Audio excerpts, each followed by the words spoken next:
Estamos aquí dentro, casi debajo del techo de esta antigua y vieja estación que también tuvo que ver mucho con el desarrollo y el crecimiento de toda esta zona, de toda esta región. Estamos con Aide Ferreto, que es profesora de historia y nos va a contar más de lo que tiene que ver con la historia de este lugar. ¿Cómo estás? Bienvenida. Bueno, Aide, mucho tiene que ver con la familia Giles, lógicamente, esta historia. Claro, resulta que en la época de las Mercedes que se entregaban desde España, un señor llamado Pedro de Giles recibe Mercedes. Sus sucesoras son mujeres, por lo tanto después se cambia el apellido, y cuando en 1793 un descendiente llamado Suero dona una serie de tierras, el día 8 de octubre son aceptadas por el cura párroco de San Antonio de Areco. Nosotros pertenecíamos a los pagos de Areco en esa época, un pago muy amplio con San Antonio de Areco, Carmen de Areco, Capitán Sarmiento y varios más, y entonces recibe el terreno en donación en nombre de San José y el Niño Jesús. Pero resulta que si nosotros vamos a ver otros lugares de la historia, es uno de los muy pocos lugares que tiene origen religioso. Los otros son fortines, estancias o distintas cosas.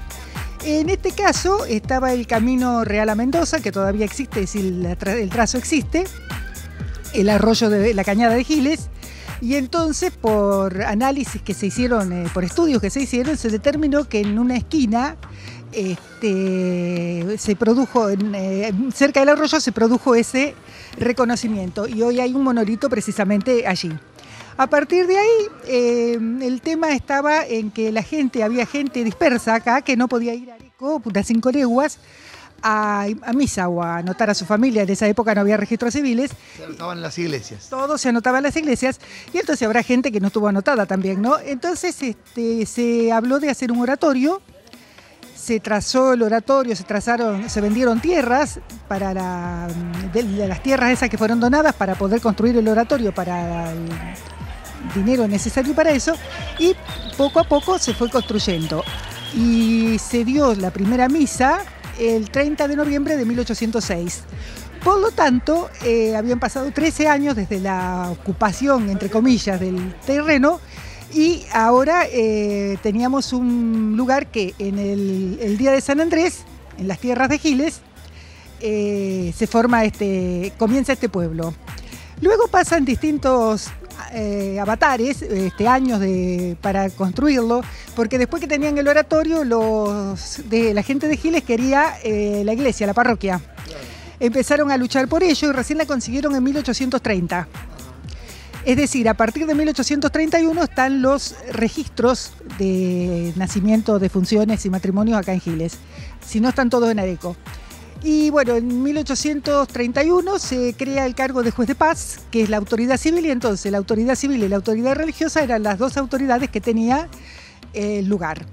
¿Por qué fue tan importante esta estación, este lugar? ¿Qué rol cumplió? Bueno, nosotros, después se crea el límite del partido por 1865, que tiene 1.135 kilómetros cuadrados nuestro partido, y es la época en que empiezan a venir inmigrantes y empiezan a crearse líneas férreas.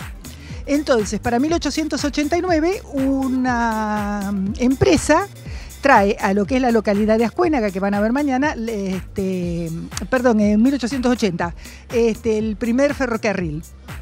Que incluso después va a tener que ver con la revolución de 1890 y todo.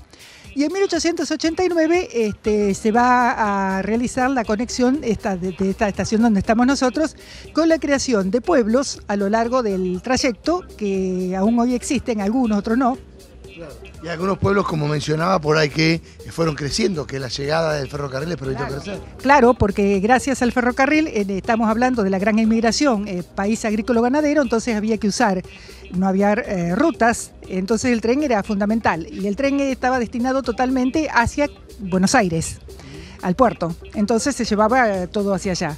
Eso hizo que fuera creciendo el distrito, el partido, y se llegó a, las localidades que se fueron creando, no sé si te interesan, Ascuénaga, Villarruiz, de distintas vías férreas, Cucuyú, Espora, Tuyutí. Espora y Tuyutí están más hacia el sur. Quería preguntar cómo era este lugar en los últimos años? Digo, ¿cómo ha sido la evolución? El tren, que si bien ya no funciona, pero hace un tiempo funcionaba, ¿cómo era este lugar antes? Bueno, nosotros tuvimos el tren hasta la década del 90, teníamos un tren que partía hacia Capital a la mañana y volvía a la noche. Y bueno, se viajaba era el trayecto hasta Rojas, se viajaba bastante y tenía sus paradas. Y en ese momento había mucho menos tránsito de ruta, claro. Es decir, a partir de la supresión del tren con los camiones y el parque automotor, tanto de camiones como de automóviles que hay hoy, implica también para Giles un crecimiento. Es decir, si has dado una vuelta por el centro de Giles a la noche, habrás visto un parque automotor bastante numeroso. Entonces, bueno, y de todos modos la producción tampoco, sí ha variado, la producción ganadera ya no es tanto, producción agrícola muy basada en la soja, y tiene algunas industrias que son importantes, como el caso de la papelera San Andrés, que es importante, y otras industrias, ¿no? Bueno, nuestro distrito tiene alrededor de 23.000 habitantes, según el censo 2010, de los cuales un 60% están en zonas urbanas. Es decir, que el campo se despobló, a eso era lo que iba, se despobló bastante. Bueno, entonces hoy estamos luchando por otro... Bueno, Aide, ha sido un placer. Gracias por estar con nosotros, contarnos apenas un poco parte de la historia, lo más importante, sin duda, de cómo este lugar se fue transformando de prácticamente la nada a un pueblo y a una ciudad que soy. Gracias. Bueno, muchas gracias a ustedes. Buenas tardes. Bueno, volvemos con ustedes, amigos. Regresamos. Esto es Vivo en Argentina, para todo el país y para todo el mundo. Ya volvemos.